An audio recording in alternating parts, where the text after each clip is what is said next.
निगाही का गुनाह है। आपको पता है हमारे मुल्क के अंदर बदकारी, जिना और बेहयाई की शरह कितनी बढ़ती जा रही है, किस कदर बढ़ती जा रही है। वो लोग जो निकाह कर लेते हैं वो भी अपनी निगाहों को, मैं अक्सर कहता हूं, हुजूर ने फरमाया निकाह आधा ईमान है। जिसने निकाह कर लिया उसका ईमान मुकम्मल हो गया। तो जो निकाह के बाद भी बाज ना आया, मैं उसको बेईमान नहीं कहता, लेकिन नबी पाक ने फरमाया जो निकाह कर ले उसका ईमान, बोलिए ईमान महफूज हो गया, उसका ईमान, सारे बोलिए ईमान। और जो फिर भी बाज ना आए, हुजूर कह रहे ईमान मुकम्मल हो गया। और जो ना बाज आया, क्या फतवा दिया जाए हदीस की रोशनी में। मेरे नबी पाक की बारगाह में औरतें आई तौबा करने, बैत करने, मुसलमान होने। तो हुजूर बैत लेते वक्त फरमाने लगे मेरे साथ वादा करो, झूठ नहीं बोलोगी, गीबत नहीं करोगी, जिना नहीं करो। एक औरत बोल पड़ी, कहने लगी या रसूल अल्लाह सल्लल्लाहु अलैहि वसल्लम, मैं मुसलमान तो नहीं पर खानदानी हूं, मेरे घर वालों के जहन में भी कभी जिना का ख्याल नहीं आया।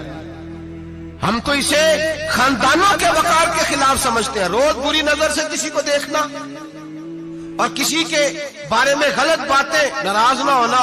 बहुत सारे बूढ़े भी लज्जत ले लेके जुर्म बयान करते हैं, गुनाह बयान करते हैं, गलत बातें करते हैं, किसी औरत के बारे में तबसरा करते हैं। क्या समझते हैं मर्द और औरत माज़अल्लाह ताला एक कमरे में जाके बदकारी करे तो वही जिना है। मेरी तरफ देखिए और झांक करके सुनिए क्या अर्ज कर रहा हूं, इधर देखे मेरी तरफ। नबी पाक सल्लल्लाहु अलैहि वसल्लम ने फरमाया जिना जुबान का भी होता है, जिना कान का भी होता है, जिना आंख का भी होता है। हुजूर किस तरह फरमाया जिसने गंद देखा उसने आंख का जिना किया, जिसने लज्जत लेके सुना, चुप नहीं कराया, पूरी बात सुनी, वो भी जानी है। और जिसने गंदी बात बोली वो मुंह का जानी है, जिसने गंद सोचा वो दिमाग का जानी है। और जानी को सबसे पहली सजा अल्लाह ये देता है कि सजदे की लज्जत छीन लेता है, इबादत का सुरूर छीन लेता है, उसका नमाज में दिल नहीं लगता। कुरान में सबसे पहली सजा उसे अल्लाह अपने दरवाजे से दूर कर देता है। भाइयों आज हमारे सजदे बेकैफ हैं। आज लोग गलत जगह पे घंटों बैठे रहते हैं। मस्जिदों में लोगों के दिलों को घबराहट होती है, लोग भागते हैं। मेरे नबी पाक ने फरमाया तू नजर को पाक कर ले, अल्लाह तेरी इबादत में लज्जत पैदा फरमा देगा।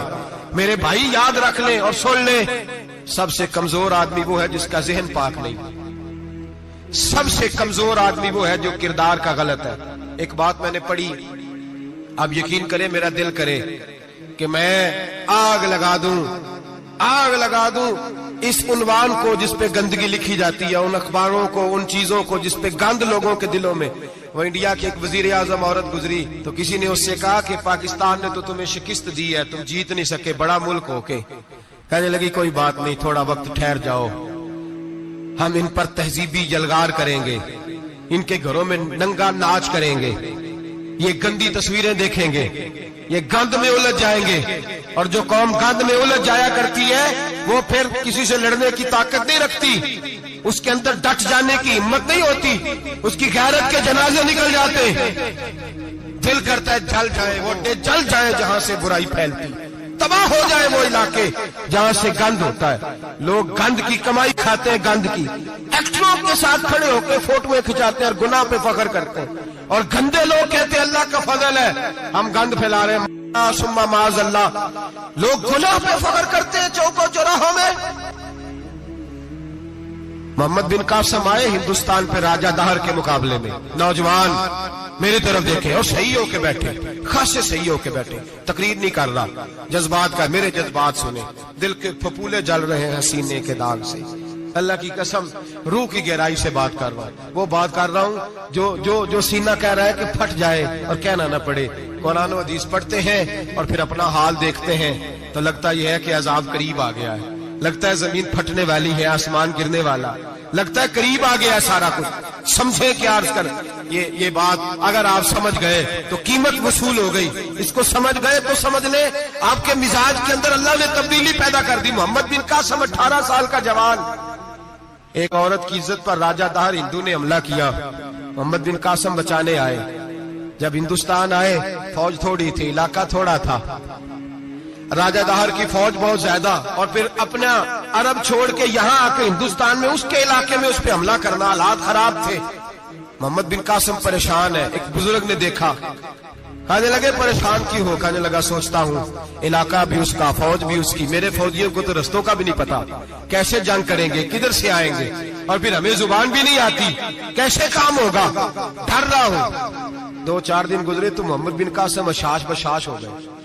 اور بزرگ کہنے لگے خیر ہے، بڑے مطمئن ہو گئے ہو؟ کہنے لگے بس راجہ دہر ہم سے مقابلہ نہیں کر سکتا، راجہ دہر ہمارے مقابلے میں کھڑا نہیں ہو سکتا، وہ گرا کے گرا، وہ لڑکھڑایا کے لڑکھڑایا، ریزہ ریزہ ہو جائے گا۔ آپ کو کیسے خوشخبری مل گئی؟ کہنے لگے مجھے پتا چلا ہے کہ راجہ دہر ذہن کا گندا ہے، وہ تو چچا کی بیٹی کو نہیں چھوڑتا، ماموں کی بیٹی کو نہیں چھوڑتا، خالہ کی بیٹی کو گندی نظر سے دیکھتا ہے۔ جس کا ذہن گندا ہوتا ہے وہ کسی کا مقابلہ نہیں کر سکتا، ہمیں فتح ہوگی، فتح، وہ گرے گا۔ وہ بزرگ کہتے ہیں میں سمجھ گیا کہ واقعی سے فتح ہوگی۔ آج کشمیر کیوں آزاد نہیں ہو رہا؟ فلسطین میں آگ کیوں لگی ہوئی ہے؟ مسلمان جب تک ذہن کا گندا ہے کمزور ہے، جب تک ذہن کا ناپاک ہے کمزور ہے۔ حضرت سعد بن ابی وقاص رضی اللہ تعالیٰ عنہ فرمایا کرتے تھے اللہ مسلمان کی مدد اتنی دیر تک کرتا رہتا ہے جتنی دیر تک مسلمان کا ذہن صاف رہتا ہے، کردار پاک رہتا ہے۔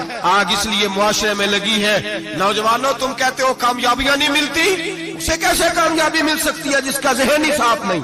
وہ کیسے دنیا کی بازی جیت سکتا ہے جس کی نگاہ ہی پاک نہیں؟ وہ کیسے آگے بڑھ سکتا ہے جس کے کردار میں پاکیزگی نہیں؟ اپنے آپ کو پاک کر لو، اللہ ہر مشکل میں تمہاری مدد فرمائے گا، ہر راستے